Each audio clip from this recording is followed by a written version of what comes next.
clairement. C'est lui ma priorité, c'est mon fils, ça, il y a pas de doute, enfin, et donc forcément, c'est aussi ma priorité face à mon métier. Alors que mon métier restait, je pense, même avec mon amoureux ou avec mes proches, ma priorité, sauf s'il y avait, une urgence, quelque chose dans la santé évidemment qui aurait justifié que je lâche mon métier. Évidemment, je l'aurais fait, sans même réfléchir.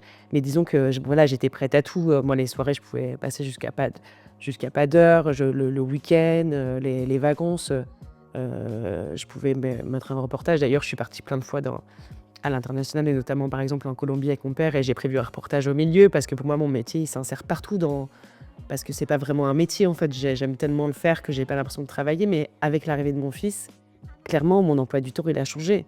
Je veux être présente le soir quand il rentre de l'école, à moins d'avoir une grande urgence, mais sinon je suis présente, quitte à rebosser après 20h30 quand il dort.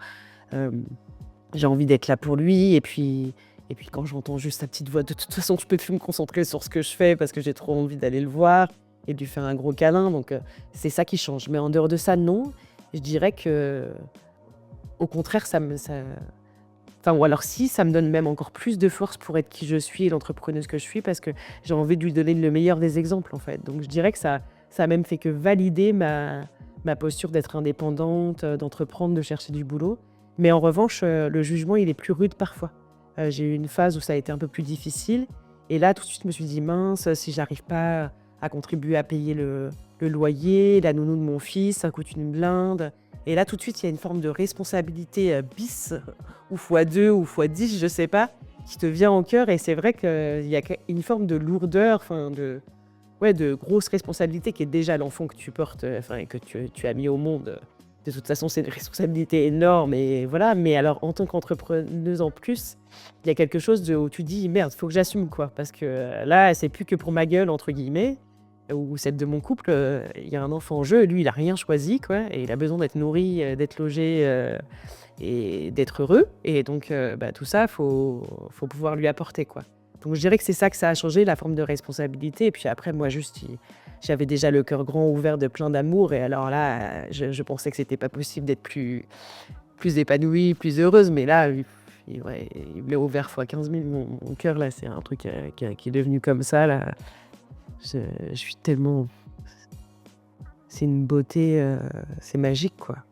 C'est à la fois c'est parfois évidemment c'est dur, hein, tout le monde le sait, on va pas raconter de mensonges, tout n'est pas tout beau et tout rose avec un enfant évidemment, mais quand même son petit sourire, ses toutes petites mains là, son regard, ses câlins, enfin, moi qui longtemps n'ai pas voulu être maman, juste, je ne regrette pour rien au monde, quoi. Je l'aime tellement fort, enfin, c'est un truc de dingue. Tu dirais que tu as trouvé un équilibre entre, voilà, l'amour que tu as pour ton métier et puis, cet amour inconditionnel que tu as pour ton enfant? Je dirais il y a Pour l'instant, j'ai pas trouvé d'équilibre, non, parce que c'est un peu déséquilibré, c'est quand même plus au profit de mon fils quoi qu'il arrive.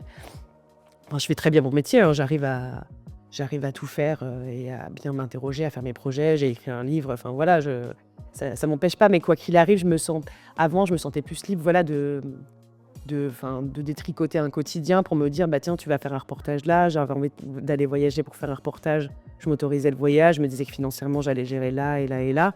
Là, avec mon fils aujourd'hui qui est petit encore, non, il y a des choses que je m'autorise pas, mais je ne m'en sens pas frustrée. C'est un choix, c'est déterminé, je sais pourquoi je le fais et en revanche, si vraiment j'avais une réelle opportunité, quelque chose qui vient devant moi, je pense que j'arriverais vraiment à me dire: «Bon, là, c'est le métier» et puis mon fils, j'arriverai à lui expliquer.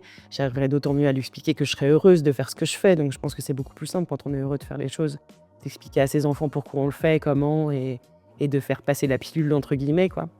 Mais aujourd'hui, non, il s'est un petit peu déséquilibré dans le sens de Léo quand même, mais je m'en fiche, c'est pas du tout une frustration, j'ai pas l'impression d'abandonner quoi que ce soit, quoi et je suis sûre que l'équilibre, il va revenir au fur et à mesure qu'il va prendre un peu de l'âge, quoi. Déjà là, quand même, ça a rien à voir avec, quand c'était un tout petit bébé et puis, je suis sûre que d'ici quelques années, oui, j'aurai trouvé l'équilibre parfait mais en tout cas, moi, je me sens pas déséquilibrée.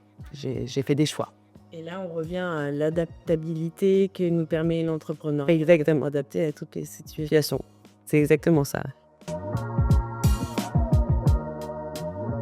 Justement, qu'est-ce que tu aimerais lui transmettre? Là, il est encore petit, mais Est-ce le goût de l'aventure ou est-ce qu'il y a quelque chose comme ça que tu aimerais lui transmettre? D'abord, la première chose que j'aimerais lui transmettre, c'est de jamais se dire que c'est impossible. C'est que tant qu'on n'a pas essayé, tant qu'on n'a pas même persévéré, ouvert une autre voie, parce qu'il n'y a pas qu'une seule voie pour arriver aux choses, parce qu'on est quand même comme ça en France, hein, une voie de l'élitisme, où il faut faire telles études pour arriver à tel métier. Et en fait, c'est pas vrai, on peut ouvrir tellement de voies possibles pour faire un métier ou même pour en découvrir un autre. Mais donc déjà ça, qu'il faut absolument qu'il croie en lui, que je serai toujours derrière lui s'il a envie de tester, d'essayer, qu'il faut tester en tout cas. Jamais se dire que c'est impossible, tester au moins. La deuxième chose que j'ai trop envie de lui transmettre, c'est évidemment la découverte des autres. Et ça passe un peu par la découverte du monde, selon moi, parce que c'est d'autres cultures, parce que c'est d'autres paysages. Et donc évidemment, je l'inviterai le plus possible à voyager en France, en Europe et ailleurs dans le monde, même s'il faudra faire un peu attention, un peu plus que nous, à son empreinte carbone. Mais bon, on va quand même pas le brider alors que nous, on a rien fait comme il fallait. Donc ça, ouais, j'aimerais trop pour qu'il ait le regard le plus ouvert sur le monde et qu'il puisse se faire ses propres idées, son propre jugement sur les choses et ne pas être dépendant d'informations et de médias qui peuvent, même si je travaille dans les médias, qui peuvent nourrir aussi des manières de penser et qui sont un peu moutonnières à penser comme l'un ou comme l'autre. J'aimerais que par la découverte, par l'ouverture, par le test et l'expérimentation, il puisse devenir un maître vraiment, il puisse devenir Léo. Je pense ça, et pas comme lui et pas comme elle, parce que j'ai été éduquée, parce que j'ai rencontré, parce que j'ai partagé, parce que j'ai testé, parce que j'ai échoué, j'ai fait l'erreur de. Et voilà, c'est ça, en fait, qu'il s'interdise rien et qu'il s'ouvre à tout, parce que pour moi, c'est l'accomplissement, c'est la voie pour être heureux en vrai, parce que du coup, on est dépendant.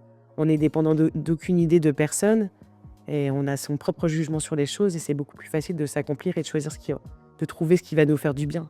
Et après, il pourra bien être tous les métiers du monde, et pour être salarié ou entrepreneur, vraiment, moi, ce que je veux juste, c'est qu'il soit heureux. Et je pense que l'une des manières d'être heureux, c'est de pouvoir s'accomplir vraiment, avoir ses propres idées, un état d'esprit forgé avec les autres, mais pour soi-même et par soi-même, et pas d'autres qui dicteraient sa façon de penser, quoi.